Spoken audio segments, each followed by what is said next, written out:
when we are born, when a child is born,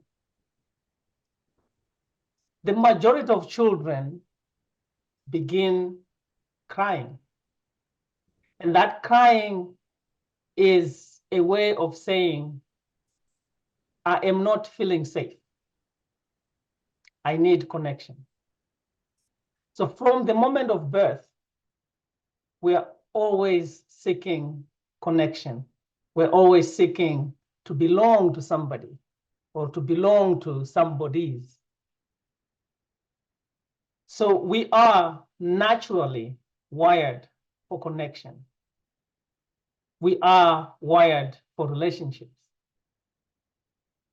And as we grow, it becomes even more clear because one, we cannot sustain ourselves physically without other people growing food for us and doing other things that sustain us. We require emotional spaces, or spaces for emotional reflection, for emotional safety, and that is possible because of others. We require shade when there is sun, and that is possible because of trees or bushes. So when you look at it, this idea that we are individualistic is very new in the sense that it is because of the illusion of capitalism that we think we can sustain ourselves because there's a currency that in a weird way seems to eliminate our awareness of our dependency and the relationships that makes our lives possible. So if I have money, I can just go to the store and buy, an apple.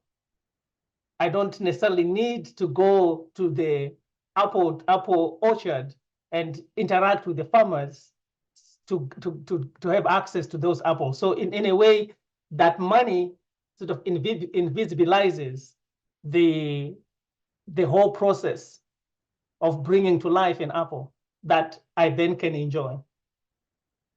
What does that tell us? It tells us that we are always alive. We are always in this space, in this place, doing what we do because of others. In an Ubuntu way, we say, I am because you are, or I am because of all that is. I am because we are in each other's lives. So my agency or my ability to be is not necessarily because of my individual skill sets or my individual wisdom or my individual resources, so to speak. It is actually because of the collective working of the network of relationships that I'm a part of. I'm not an autonomous and this island, even that island is actually, it's not even an individual in the sense because it requires, the support of the foundations and the waters around it to be what it is. So I'm only possible. My freedom is possible. My care is possible. My sustenance is possible because of all the relationships that I'm a part of.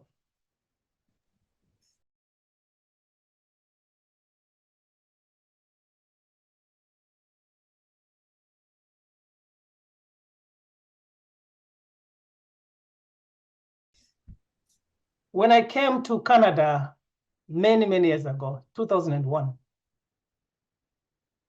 I lived in a dormitory at school. I came as an international student. And I was very isolated I spent most of my time in my own room. I did not have many friends. I had one or two. And there was something exciting about being here, being independent. And also there was something challenging, which was that isolation. I did not go out. I did not interact much, but I realized, I think about 4 or 5 months into it, that the direction I was going wasn't going to help me, wasn't going to support me. I started feeling a bit of depression. I started noticing that even in the work that I was doing it alone, and navigating a whole new system, a whole new culture without the cultural capital was way more difficult than I had anticipated. So I started building relationships, and that's when I learned, like, networks are everything. Someone gave me a statistic around that time that if you want to get a job, you actually have to know people, because knowing people is what leads you to achieve your life goals.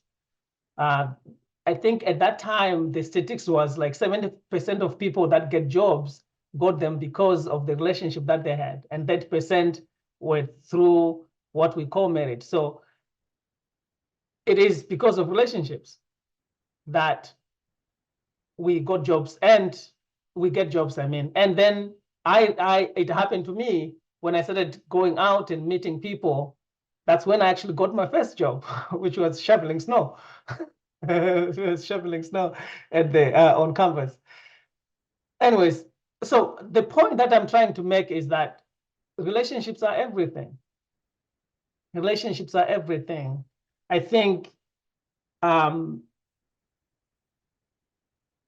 networking is both relational, in the sense of, like, we have all, like, our emotional, social needs met, but it is also transactional, because this is when you can sort of get housing if you know people that have access to housing, or that have information about housing. This is where you can get jobs if you know people that have access to jobs, or that have relationships that also have jobs. I mean, when you think about it, is when you connect with one person, in some ways, you also connect with the network of that person. So networking is very critical for both social purposes and career purposes, housing purposes. But there's also this thing around navigating a whole new culture, a whole new space. And it is much easier if you have folks that can support you in navigating it. Trying to figure out a new space, new people, new ways of doing things on your own is quite rough. I found attending local events very useful to build networks. I found volunteering, if you have the time and space. I understand a lot of new immigrants. Sometimes we need to work many jobs so that we can sustain ourselves, which means that we don't have a lot of time to volunteer. But if there is space for volunteering, that's a really good way of connecting and building relationships. Also, even just like social media can be helpful, LinkedIn, and being intentional about who you connect with. Because sometimes it's not everybody that is supportive, you know.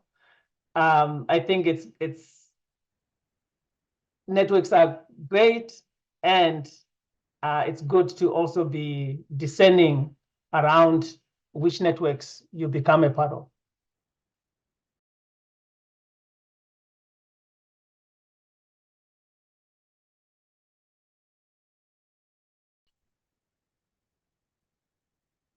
It is crucial for artists to have community and to build communities for each other and for the society. I mean, artists are the ones that drive culture.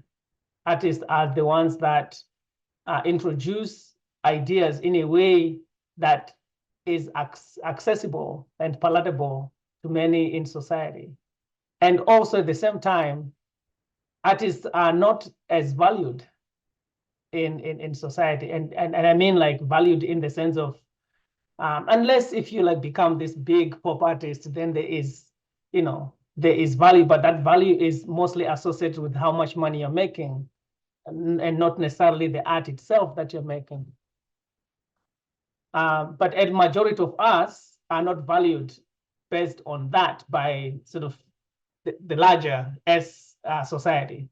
We are valued in our own communities, we are valued in our own relationships, and that's critically important. But I do think that there's another way of thinking about value, where the value comes from the relationships and the connections that we have as artists, as we support each other, as we support each other's work, as we mentor each other, and as we create spaces for ourselves to gather. And that value is incredible to especially immigrant artists that are looking for a sense of belonging. I think the way to build those communities and relationships is to being really intentional, to think about what exactly can we do across disciplines together. Sometimes I notice artists tend to sort of hang out with folks in their own discipline. So I am a musician, and specifically I play African indigenous music. So I hang out with all the folks that play African indigenous music, like the drums and the marimbas and all that stuff, right? But what is possible when we bridge those artistic disciplines? Can I hang out with folks that do opera? Can I hang out with folks that play, I don't know, bassoon, if that is an instrument? Can I hang out with folks that are visual artists, folks that do theater? So being intentional about growing and connecting across disciplines. I also think that building coalitions, like formalizing coalitions that can advocate for artists is helpful. So think about the way the arts are funded in Canada and how, at all the levels, federal government, provincial government, local government, the arts are underfunded and the funding is getting smaller and smaller and smaller. And especially funding for artists who do not necessarily have a name in the sector. But the only way to get to a place where we can be heard as artists and our voices can be amplified is building those coalitions that can then represent all of us. But those coalitions are not just there to advocate externally, they're also there to provide a space and a forum for artists to connect and be in relation with them. What also can't come to mind is investing in spaces. I think there are, in Toronto, there are some spaces where that are actually started by artists, and they tend to be the spaces that then get really promote local grassroots artists. I think about the Drum Taberna, for example, on Queen Street in Augusta. And there are other places as well that they're not coming to mind, but having physical spaces where people, artists can be supported, can be promoted by other artists is much more sustainable. I see a lot of other places that are not run by artists. They are just there to make money for the owner of the space. And I mean, that is important. You are in a capitalist reality. You have to pay for if you don't own the building, you have to pay for rent, you have to pay for people that are working. I understand that. However, I do think that in many spaces that are run by artists, their main motivation is, staying in business and also supporting artists. So there is a balance of financial goals and artistic goals and oral goals to create community for artists.